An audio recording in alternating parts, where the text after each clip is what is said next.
declared it on the timeline that are in this tournament as a full trio, and that is one of them. So we're gonna hop in with map 6 winners. It is time for game 1, but really game 7 of the community showdown. Let's get into it, Tiff. For a second.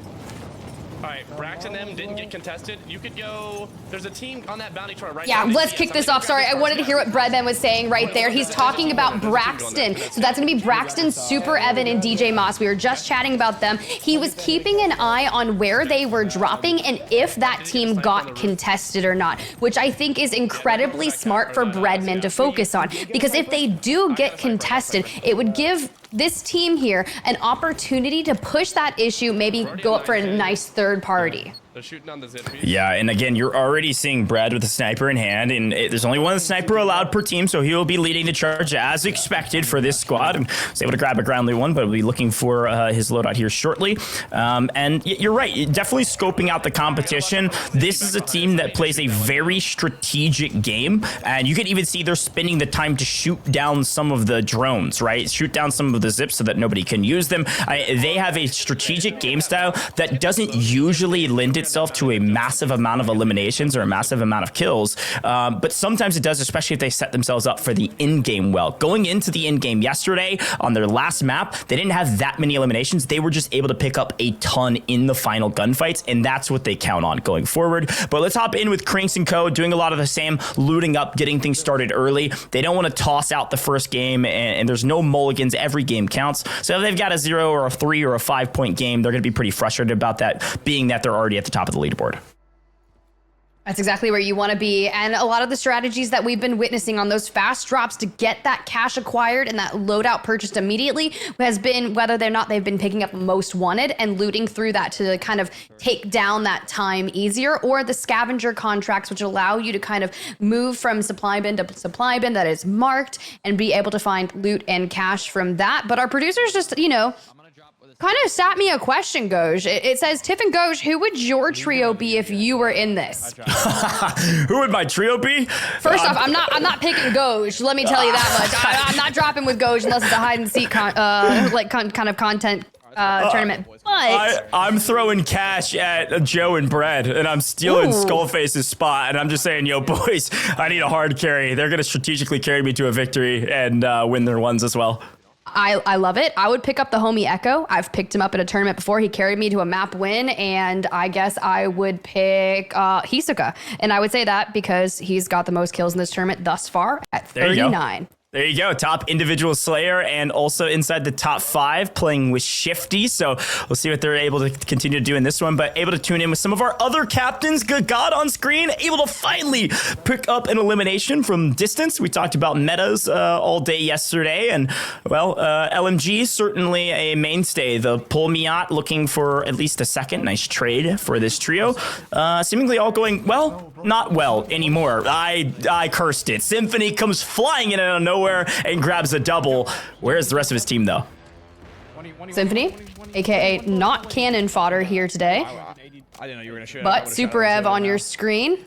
Looks like they've already acquired their loadout, UAV in the air to give them some good information. Now, this is really smart for Super Ev. He's working alongside Braxton here, and they're kind of pushing and live pinging a player that is solo. So they think, right? There could be some ghost in action, but for right now, one player. We're already connecting for some shields, minimum damage, but just trying to approach a little bit closer. But overall, you could already see that Super Evan does not prefer running that PKM, that LMG. This gives him a little bit more mid-range support and mobility. Yeah, you know, it's nice. I will say the LMG does have a decent amount of mobility, being that it is an LMG and has 100-round clip, so you can just spray and pray into the air, especially when you're trying to beam somebody out of the sky at distance. So I'm a fan of it, but MZT also a fantastic option. But our first gulag of day 2, map 7, Colors versus Astaflex, and Astaflex was posting some clips on the timeline, styling on some people saying, "Don't count us out, we're still in it," and unfortunately, not in it in the gulag. Colors does grab the victory there. Astaflex looking for revenge later. Hopefully he can get a quick buyback. Yeah, just wait for a second. You got all of them on you. Tuning in, back to Joewo and Breadman's team playing alongside Skullface, kind of that solo YOLO warlord. For some reason, actually might be the best solo Warzone competitive player that we've ever seen in our history, but they're utilizing bounties to kind of keep an eye on where teams are, be incredibly aggressive, because you can take being hunted two different ways, right? You can play scared or you can use it as bait. And for this team, they're using it to essentially hunt and frag out and find as many eliminations on those teams. Now, Skullface finally approaching, just has to put 2 bullets into that player. Should be a clean wipe as soon as they find the last hunted player. And again, all of our streamers today are streaming their own POV, so if you want to hear their comps, feel free to tune into those. We will do some listen-ins, but this one, as much as I do want to listen into their comps here, this is a free and easy team wipe, unfortunately, for Lily's squad. They just couldn't quite get to a piece of cover that would harbor them for enough time to not get full wipe by the deadly trio that is Skullface, Breadman, and Joewo. Don't let the names in the bottom left-hand corner fool you. Everybody is playing with their teammates, and no eliminations technically for Skullface, but the team certainly has several, at least a team wipe under their belt, if not a couple more. And they've kind of cleared out the edge of the map here and might be trying to push in after grabbing a couple more pieces of loot. Again, we talk about resources as we tune over with Super Evan. The big resources that are king that we've noticed, Tiff, really we notice them when people are lacking them is 1, cash, obviously, 2, gas masks. I mean, remember the amount of times yesterday where a couple teams had to put themselves in poor situations because they couldn't hang out in the gas near end circle. You've got to have a gas mask, and you've got to have a gas mask at in-game. If you don't, you're likely going to have to be probably out of position and maybe losing some of your team fights. So look out for some of those things as we get closer and closer to the end of the game. In the warehouse on me. I'm waiting. Yeah, I'm waiting. He ran out left. I saw him go. Ooh, the comms going. Yeah, he's just We've sniping top got on the zip. a team just in front of them. They've been moving closer to the team that they've been hunting. Likely that bounty will expire in about 20 seconds. So they're not going to be able to make the push onto that, but they've already found an opening knock onto Sailor Kevy. So as we keep pushing towards this team, we need to keep in mind that there will be players kind of to your southeastern, but getting to the high ground, getting to the roof will provide a lot of information and be able to clean up that first down. Yeah, 1 was down, but unfortunately Super Evan tried to take a 1v2 without his team having an angle. It looks like there's a third party coming in. They got sniped. Ev's got a chance to get back up because of smoke, but no, they're right in front of him. They don't take him down. What's going on? What do you mean? Ev gets him low, getting shot from multiple angles, but does finally get cleaned up. What an odd fight, and sometimes that's what happens when there's just too many enemies to shoot at. Evan gets up right in his face and almost grabs a knock, but couldn't quite execute it. That was bizarre, but luckily hasn't been to the gulag yet. DJ Moss Braxton backed off at least for a little while as DJ is kind of leading the charge sniping and hoping that Ev can win the gulag, and that's exactly what happens. Ev's going to be flying right back in, likely will land loadout since DJ and Braxton are over here as well.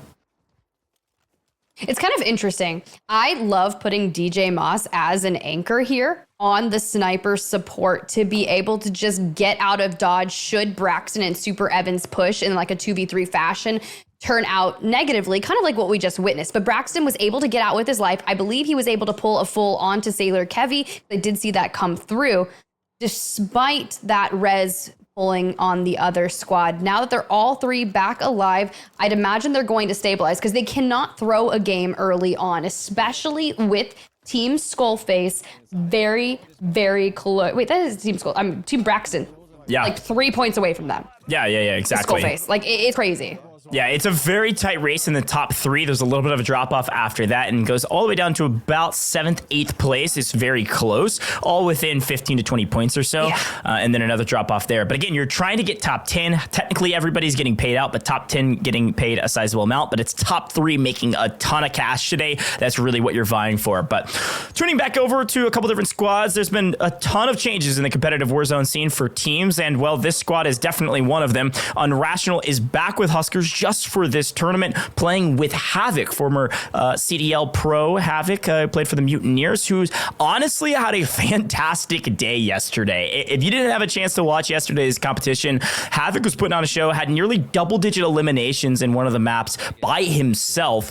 And I said this yesterday, I want to repeat it. Huskerrs was talking about kind of getting picked up and was saying he and Gary were going to be playing together again with this event, but was excited to play with Havoc because in the COD King tournament that was hosted on this channel a while back, Havoc was one of the only CDL pros at the time that was actually putting up really solid numbers in Warzone during the competition. So they know he's been grinding, and he proved himself yesterday. Team's looking really, really solid and inside the top 10. Definitely looking solid in their parkour skills, but they got a team just a few buildings ahead of them. Good snipes do connect, but they do lose out on one member of the squad. Forced to back off because that's what you're saying. Cash is king. We immediately dive down to the buy station, get your teammate back in. But for Breadman, Joewo, and Skullface, we are going up against Team Braxton. See, these are the two squads that I've been telling you that are mere points away from each other. So running into each other can be catastrophic to that point scoring. Breadman falls down to actually 0.5 HP. Reassessing his condition, we've got another Gulag win in the form of Skullface. I believe he is Gabagool, and now we wait. Yeah, this is nuts. The fact this Bread gets out of there, then drops DJ with the wall bang to finish him off. He's gonna be protected likely. No one's around. DJ gets fooled. He is the anchor, so he was likely slightly split. Went for the kill on Bread and missed it. Looks like they're answering back though. Skullface in trouble, flying out of the sky from the jailbreak and coming out of the gulag rather. Bread just doesn't know what to do. Flying comms back and forth, and nothing is going their way. Joe's out of here as well. And now it's all up to Bread out of nowhere. What started in a near catastrophic instance swung back their way and then went back the other way. And hey, that's the nature of Warzone. Tough to follow in a crazy circumstance. Skullface flying back in. Good regain, let me just tell you. Throwing the smoke while you're still inside the building and allowing you to play this staircase, right? You're forcing the issue. This is how they lost out on DJ Moss to begin with. And to be fair, this Bass B build really excels at this distance. It's high, fast TTK here, especially with that. You don't have to worry about the PKM despite, you know, it being still pretty quick for an LMG, but we're not going to be able to make that. I'd imagine quicker pushed up with a swarm, and now we'll have to burn the gulag for Bread. We'll tune back in with them a little bit later, but for now, FIFA, Lennon, Symphony, they started in the top 5 coming into our 7th drop overall, the first one of the day. And how are they looking? Well, you know, Symphony's got 4 eliminations thus far. Yeah, honestly, they're looking great. You know, thinking back to that last fight, Tiff, there's a lot we're going to want to break down later. And you kind of see the stark differences between that squad and this one right now. That squad was near a center of zone. They were inside of zone. And I saw, I think, at least 3 different teams all fighting in that exact same area. And I think I saw 4 with Quicker coming in. That's going to be a totally different squad than they were originally fighting. A lot of third parties, and that's kind of the name of the game when it comes to BRs. It's the name of the game when it comes to Warzone customs. If you start shooting, other people are going to start moving your direction. So if you can't win a gunfight quickly, you need to be worried and at risk of getting shot in the back from a third party. So seemingly that's what happened. And on the other side, this team right here is just farming eliminations, edge of zone. And seemingly it's just one team trying to get back to some loot as they pick up Piero. This is likely going to be Shucks on the other side, just trying to get out. And this is what we were talking about the LMG. 1 or 2 more bullets, that player goes down. Happened to a few players there, just skirting out barely with their life. Mason, try and get like on this or something. You might be able to catch kids in the water, like low. Interesting. Okay, so they're going to keep an eye on the water over here, just due north. So Lennon's going to take to high ground. He wants to see if anyone's going to be rotating in via water, which should be able to get them just a couple eliminations, especially with the live pings across the way. They need to move, and with just under a minute before it makes happening, we just need to see if we can grab a couple quick picks. We're already sitting on north of 6 eliminations. Here we go. Can we connect to FIFA? Able to grab the knock. No full coming through. You just need to keep an eye out for the potential sniper on the enemy squad. It's a big take, and this is an opportunity for them to clear pretty much everyone inside this POI. It looks like there's maybe one more team on the far right-hand side. If they can get the full wipe here, they will have a decently free and clear pathway into the next couple circles. Well, I take that back. All of a sudden, we can only see the minimap. I see 3, 4 squads coming up. And I was going to shout out the fact that they had a nice spot here that was a little bit uncontested, but I am totally wrong. You got to wipe these teams as fast as possible and then get to some cover, because you're sending up the signal flare of come third party, there's some free picks over here. And they might just be giving up a couple of those because they're not going to want to risk it. Probably the smart play, given the fact that they already have 6, 7 eliminations at this point. I mean, somebody was on 4, Linen's on 3. That's 7 already in kind of the late mid game. We talked about it yesterday. Urzikstan moves quickly. You better adapt. And here's Noobs, Noobs watching Almond, one of the few remaining players for this squad inside this same area.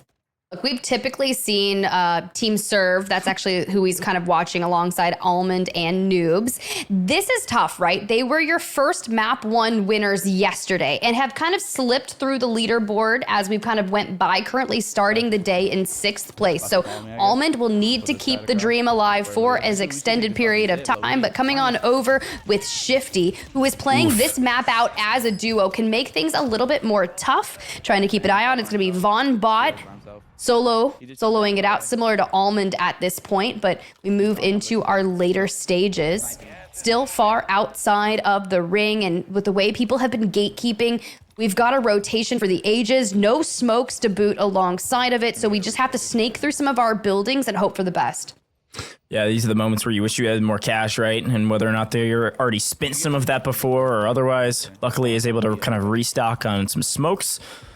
Keep pushing into the next zone. Now, worth mentioning, by the way, probably the most teams we've had alive going into the 5th circle of the course of this tournament. Somebody can fact check me on that. 19 trios still alive, 39 players up in what is a fairly small circle for the most part. Now, the question is, which angle do you play? If VonBot can hang out here and maybe clear the 1 to 2 squads that are behind him, decent spot. I think that is very unlikely, and this is a risky position to be in. But maybe if you can just hang out here, get a couple free picks, and then try to wrap. I mean, it's possible considering he doesn't have cash, and the only buy is basically dead center of zone. You know somebody's there. I don't know. A tough spot to be in for VonBot. Okay, so this is really interesting. This is why we were talking about the viability of your different drop spots early on, because we have yet another circle that has pulled so far north of Urzikstan cargo, which is also encompassing kind of nearby that Rostava shops just east of Levin Resort and kind of west of Pop-Off Power. So that explains why that drop spot has been so powerful. You're not necessarily having to rotate from suburbs, from manor, from farms, and you can still play the long game here. And for Team Braxton, that has kind of been in a regain state and not been able to focus on a chunk of eliminations, has done impeccably well. I mean, you got Braxton alone with 4 eliminations just outside that next circle pool, and can focus on utilizing this mobile buy station to get UAVs and focus on that rotation. But for Symphony and Co., well, they're already making their way towards the next circle.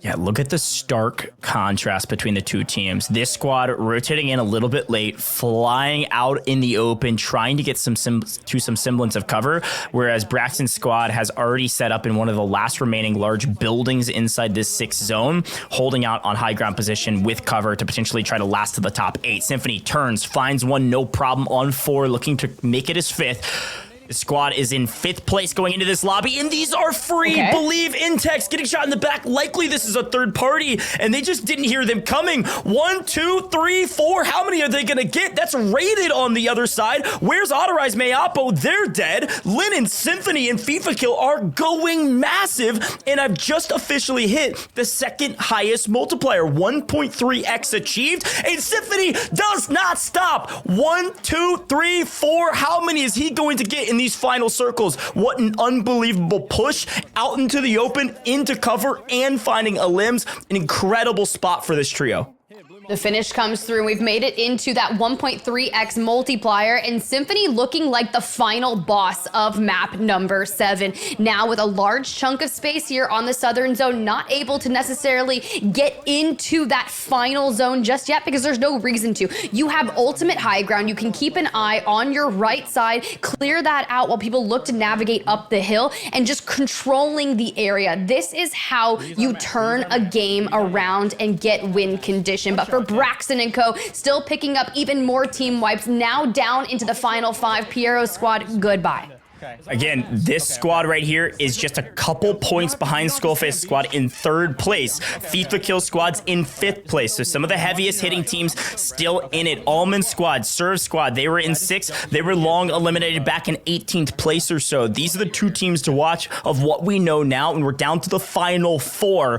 2 teams from the top 5 in the final 4. Right now, right here, Symphony and Lennon in trouble. What can they do? Do you have smokes? Do you have any cover? Do you have any shields? You have nothing. They put on heroic plays, but it's not enough. And it's Swagg answering back from down near the bottom of the leaderboard, going big when they needed it most. 4th place, 16 eliminations. We'll do the math later, but that's a very solid score for this team in the top 5. But look at Braxton's squad, Tiff. All 3 alive, 3 teams left. This is going to be a massive map for them. Braxton is on 6 by himself. All right above you. Okay, I like this positioning here. Yes, they're down, but the circle pull came into their favor. Braxton able to get a knock before getting traded. This is going to be onto Swagg's team, so keep an eye on that rotation because DJ Moss, who typically runs a sniper, will likely have pulled off on that, kind of running the Bass B at this point of the game and just getting caught out from too many different angles. Can you be able to turn it around? No. We're looking at Super Evan, last alive, trying to find the rest of Penn's team. Hins playing with Swagg, playing with Booyah. 3 teams left, and Gagad's getting cleaned up a little bit back in time here, but a big pickup from Super Evan before they get wiped. This might be a Swagg and Booyah and Pin's victory because of Pin's heroic plays to push down the mountain and clean up Super Evan's squad. Here we go. Perspective of Pins, finding one through the gas. They've got time. They've got numbers. They've likely got the victory. 3v1. The young kid Pins does it. Swagg, Booyah, a massive victory and their first of the tournament. A desperately needed victory to start out day 2 of the community showdown. I'm excited to see what their scoreline is. I really am too. Coming into the 7th drop in 17th place with 49.2 points. A well-needed win. Should shoot them up the leaderboard barring any wild amount of elimination. So we'll have to do the math later and see just how much that paid off for them. But congratulations. We were talking about it yesterday.